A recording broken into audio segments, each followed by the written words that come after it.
Hi guys, welcome back. Please support this channel just by liking and subscribing. Thank you for the support.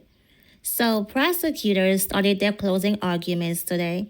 And during this part, the prosecutor went over what the witnesses said during the trial and reminded the jury of key moments in their testimonies that help prove Diddy is guilty of certain crimes.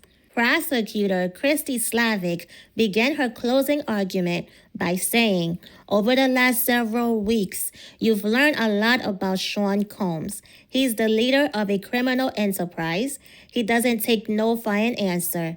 And now you know about many crimes the defendant committed with members of his enterprise." Slavik listed several crimes Diddy allegedly committed, including kidnapping, arson, forced labor, and bribery, before turning to what she called the brutal crimes at the heart of this case, sex trafficking. You heard all about how the defendant again and again forced, threatened, and manipulated Cassie and Jane to have sex with escorts for his own entertainment. She reminded the jury of two shockingly similar incidents. When Diddy assaulted Cassie in March 2016 at the Intercontinental Hotel, and when he assaulted Jane in her home in June 2024. Slavik told the jury, "They are not separate stories. They are chapters in the same book."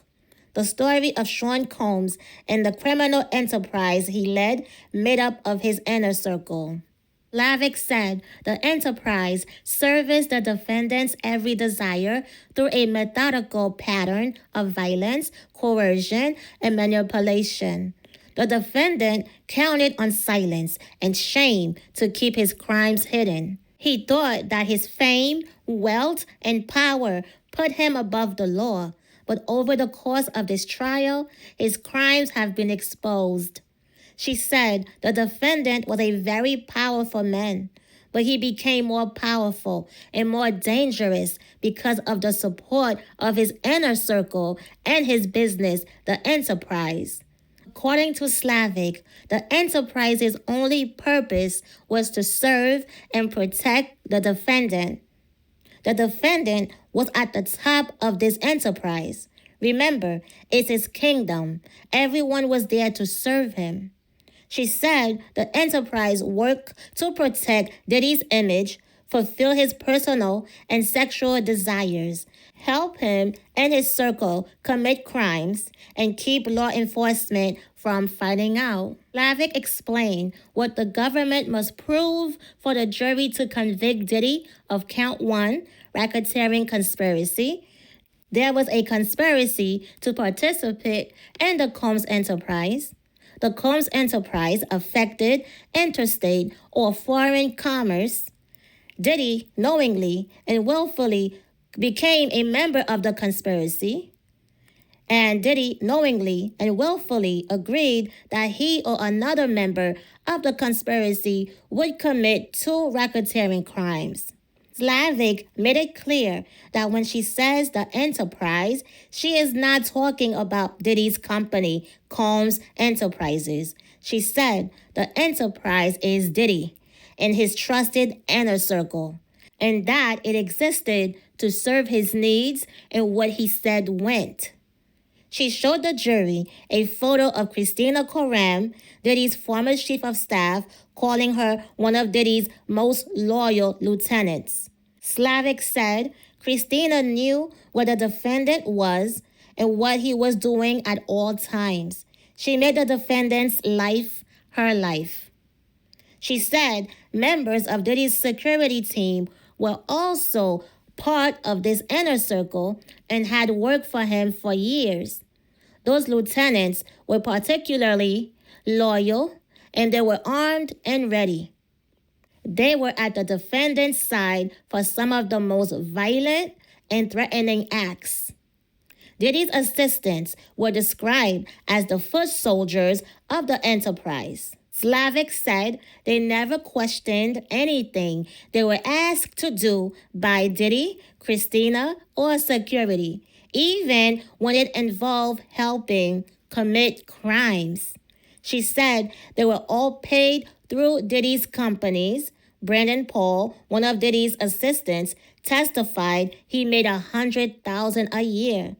KK, aka Christina Korem, made 6 times that, $600,000 a year. She told the jury the defendant used the money and the gravitas from his businesses to facilitate the crimes that he and his inner circle committed.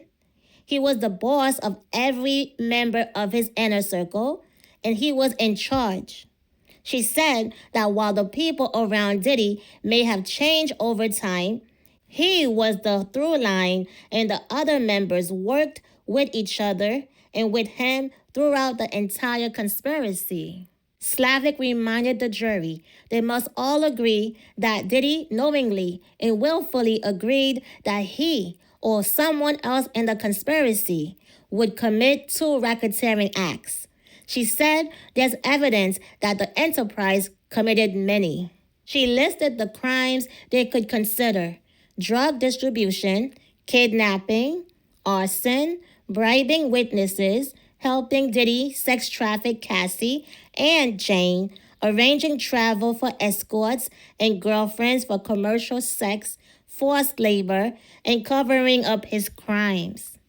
Slavik explained that to convict Diddy of racketeering conspiracy, the jury must find he or someone in his circle agreed to commit at least 2 crimes together.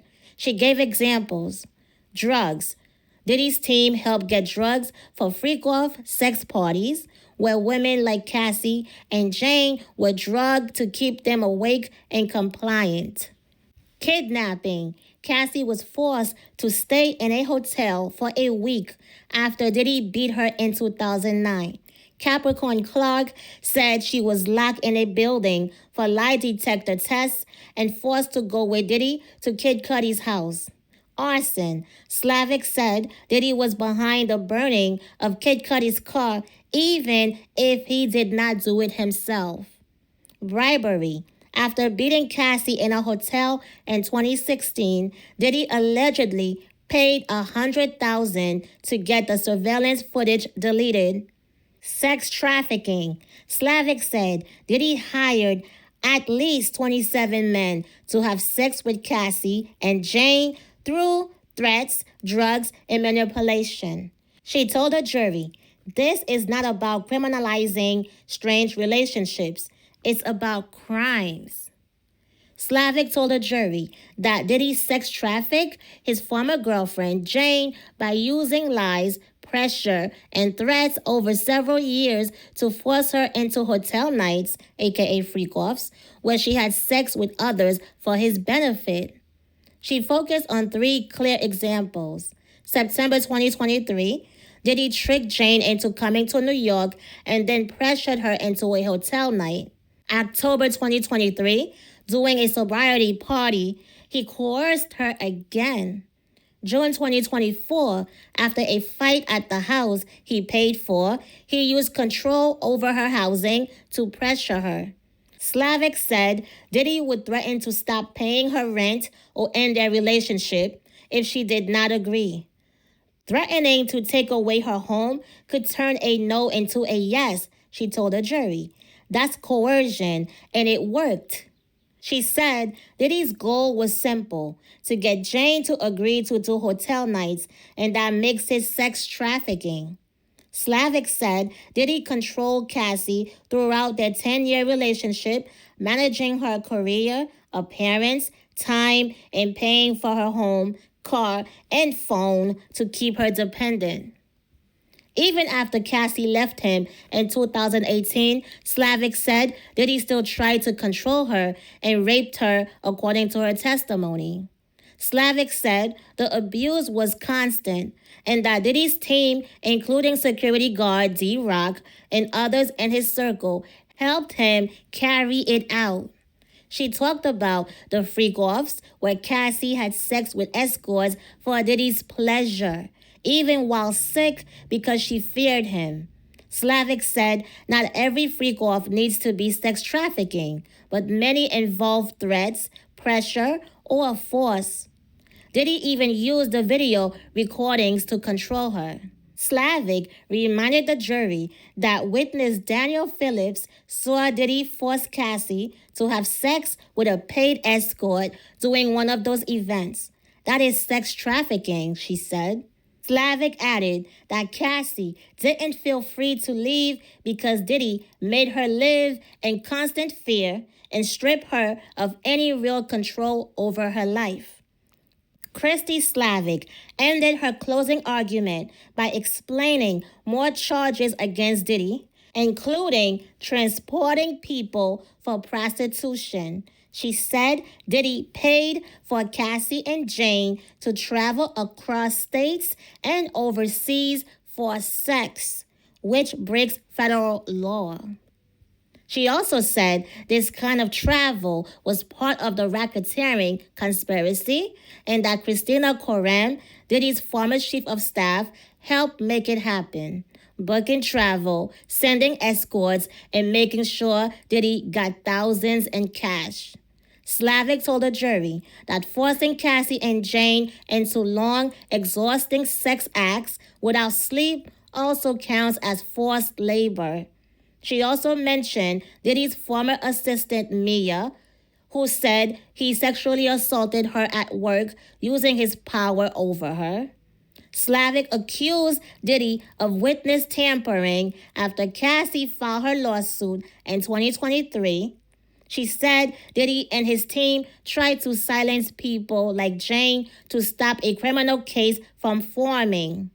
That's part of why Diddy was denied bail 3 times. Christy Slavik ended her closing argument by thanking the jury for their time over the past 7 weeks. She told him lots of that evidence was hard to hear or hard to see, and now it's all before you. You heard how the defendant ran his criminal enterprise with total control and with the loyal assistance of his inner circle, his chief of staff, who was his right hand, and his security team, whose names change over time. She reminded the jury of the key witnesses who testified and the messages, records, and images they reviewed throughout the trial. All of this evidence paints a clear picture of how the defendant committed crime after crime for 2 decades. How he didn't take no for an answer. The evidence shows you how he and his inner circle committed crimes and how far they would go to cover them up.